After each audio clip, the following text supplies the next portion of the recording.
E nosso estudo de hoje está na carta aos Hebreus, capítulo 10, versículo 8. Paulo fala o seguinte: sacrifícios e ofertas e holocaustos e oblações pelo pecado não quisestes e nem te agradaram. Emmanuel vem comentar na lição 48 do livro Pão Nosso, Compreendamos.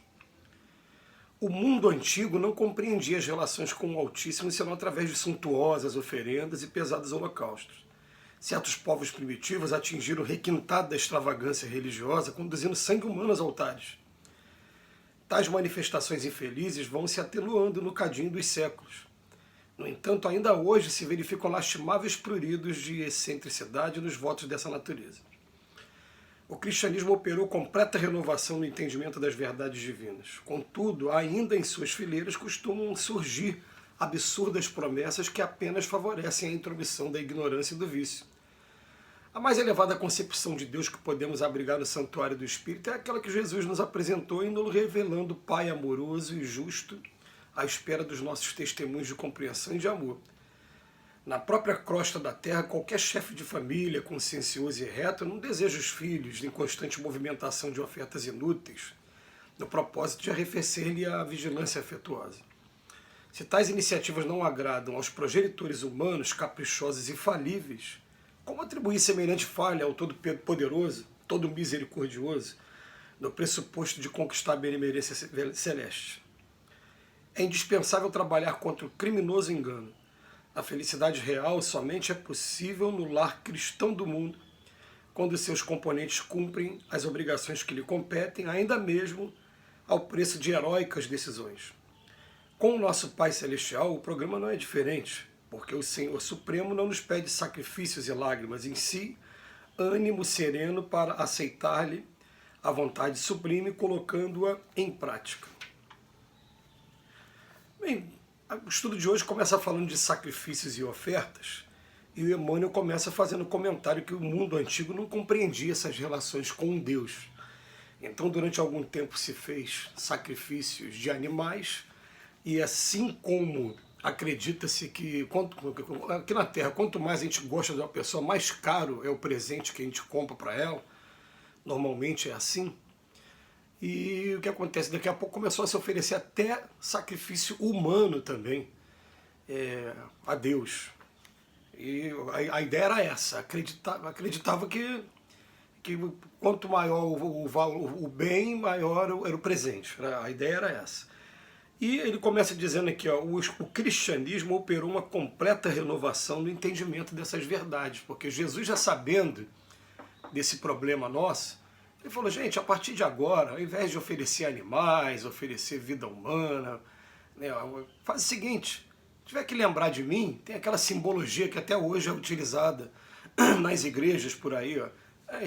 O vinho aqui está representando o meu sangue e o pão está representando o meu corpo. Uma simbologia para lembrar de mim, não precisar ficar fazendo sacrifícios. E outra, deixou uma oração já pronta. Eu sei que vocês também têm dificuldade de fazer oração, enquanto vocês não adquirem ainda a capacidade de por si mesmos, né, conversar com Deus, conversar com esses espíritos que são os prepostos, nomeados aí por Deus para estarem, né, intermediando e chegando mais diretamente até nós. Eu vou deixar uma oração pronta, e deixou o Pai Nosso. Pai Nosso que estás no céu, santificado seja o vosso nome. O Pai Nosso, a única recomendação que a gente sempre faz é: vai rezar o Pai Nosso, vamos meditar em tudo que a gente está falando e não responder, repetir aquilo de maneira mecânica. Né? Então, só que quando a gente fizer, né, Pai Nosso que estás no céu, santificado seja o vosso nome, é o reconhecimento. Fala: venha a nós aqui o vosso reino, tudo é o vosso reino. E seja feita, não é a minha vontade, não, é a sua. Já estamos colocando numa posição de submissão, porque a gente, olha, eu não tenho conhecimento de nada, e se deixar comigo eu vou querer só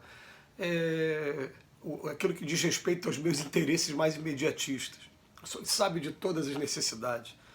Aí depois ele fala: o pão nosso, pede o pão nosso de cada dia nos dai hoje, que é o pão espiritual ou o pão físico também junto. Só perdoa as nossas ofensas sem a gente aprender a perdoar também. E não nos deixe cair em tentação. Eu quero estar em tentação, mas aprender sozinho a vencer as tentações. Não afaste as tentações de mim, mas também não me deixa cair. Deixou uma oração pronta e muito completa. para a gente. Mas, até os dias de hoje, ele vem falar para a gente que aparecem com as suas fileiras absurdas promessas. Eu tive a infelicidade de testemunhar uma, que eu vou preservar aqui o nome, né, da instituição, mas uma vez uma certa instituição que ela tinha um templo fechado de janelas, não tinha janelas, tinha só uma porta, e tinha umas construções dentro desse templo semelhante a como se fosse um local para você colocar um caixão humano por dentro. Assim, né? Então a pessoa subia naquele cercadinho de tijolo, ficava deitado durante uma semana tomando água e azeite para poder se purificar pelo Espírito Santo. Era a crença deles. Aí o que acontece?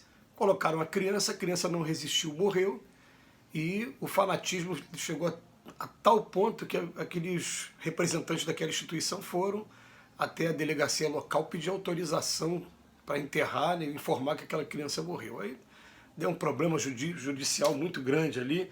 Então, quer dizer, até os dias de hoje, em pleno século XXI, aparecem ainda, como ele diz aqui, né, absurdas promessas. Mas ele vem dizer para a gente, ó, a mais elevada concepção de Deus que a gente pode ter, né, é daquele que nos criou, e o Pai amoroso e justo, que está à espera dos nossos testemunhos de compreensão e de amor. Então aquela passagem do Evangelho de Tomé, que não foi canonizado, né? Eu espalhei o fogo sobre a terra e o vigio até que arda. O que é o fogo? Somos nós, espíritos, nós somos o fogo. Né? Em outro momento fala, nós somos o sal da terra. Esse já está no canonizado mesmo.